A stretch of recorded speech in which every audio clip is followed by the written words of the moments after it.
Right now, somewhere in your body, an alarm might be going off. You probably won't notice it. It doesn't feel like a fire alarm. It feels like a Tuesday night with nobody to call. But the real answer to why that feeling exists is far stranger than sadness. It's not an emotion. It's a survival system. And it's older than language, older than fire, older than your species itself. You've been taught to think of loneliness as a mood, something to shake off, something a hobby or a night out might fix. But your brain doesn't process it that way. Your brain treats loneliness the same way it treats hunger or thirst. A signal, a warning, a message sent from somewhere deep and ancient, saying you are exposed. Think about that for a second. Hunger means your body is running low on fuel. Thirst means you're running low on water. So what is loneliness telling you that you're running low on? The answer takes you back further than you'd expect. 2 million years, give or take. Long before cities, long before villages, long before anyone had a word for alone. Back then, a human by itself wasn't just sad, it was prey. There were no walls, no locked doors, no streetlights, just open grassland, dropping temperatures at night, and predators with far better night vision than you had. A single human, alone, stood almost no chance against a pack of hyenas or a hungry leopard. But a group of 10 humans? 10 sets of eyes, 10 sets of ears, 10 people who could take turns sleeping while others kept watch. Survival wasn't really about strength, it was about numbers. So evolution did something clever. It didn't just reward humans for staying in groups, it punished them for leaving. And the punishment was a feeling. An uncomfortable, gnawing, restless feeling that something was wrong. That feeling is loneliness. It isn't a flaw in your design. It's a 4 million-year-old alarm system built to push you back toward other people before something in the dark finds you first. This idea has a name in modern psychology. Researchers call it the evolutionary theory of loneliness. And one of the scientists most associated with proving it wasn't a historian or an anthropologist. He was a neuroscientist. His name was John Cacioppo, and he spent decades at the University of Chicago studying something most people assumed was untestable. He wanted to know what loneliness actually does inside the human body. Not what it feels like, what it does. What he found should have made headlines for weeks. Cacioppo discovered that chronic loneliness raises cortisol levels, the same stress hormone your body releases when you're being chased.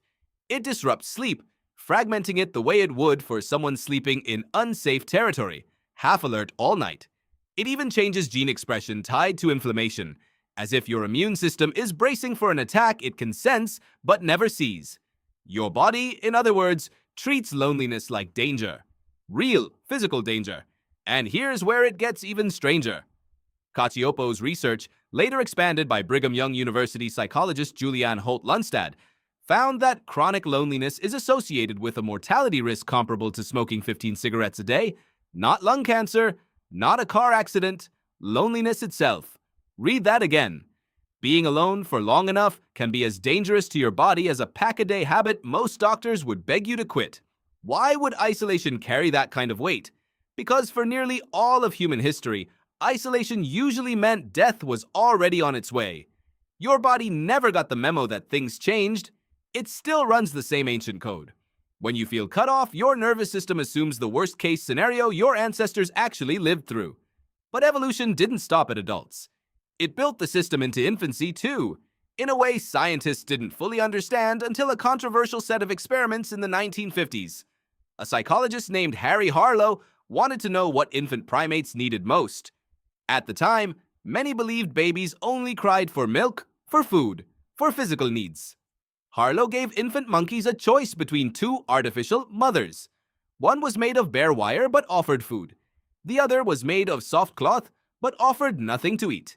The monkeys chose the cloth mother, almost every time.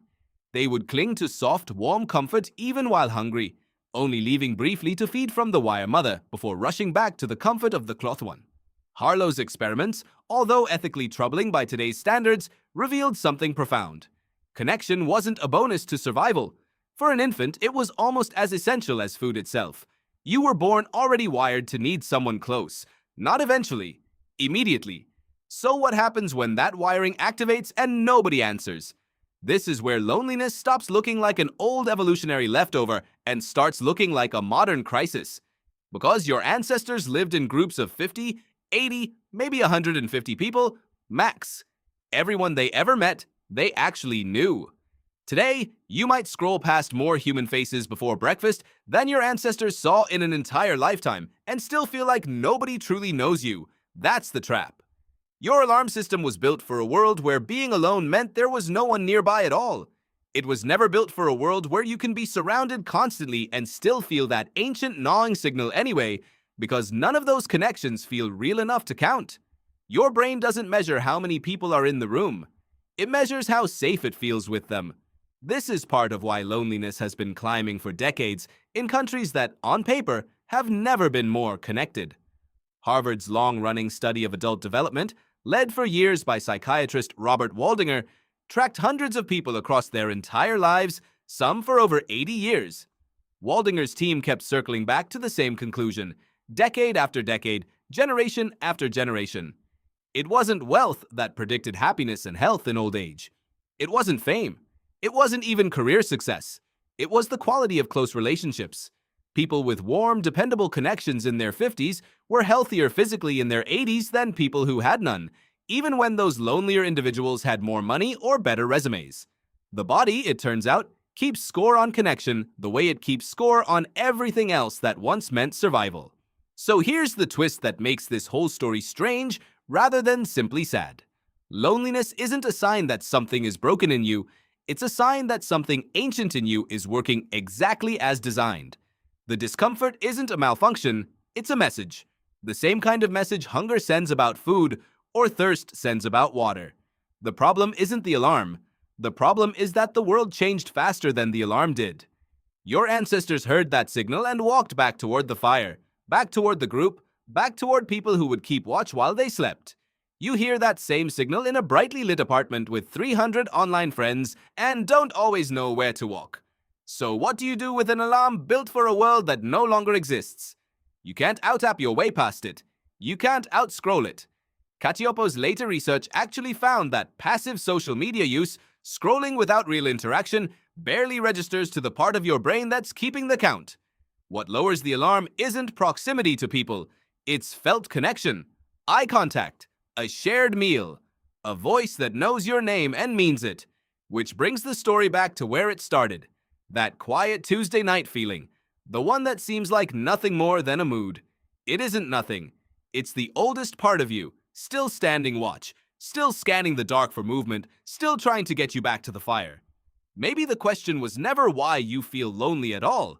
Maybe the real question is who you're going to walk back towards tonight.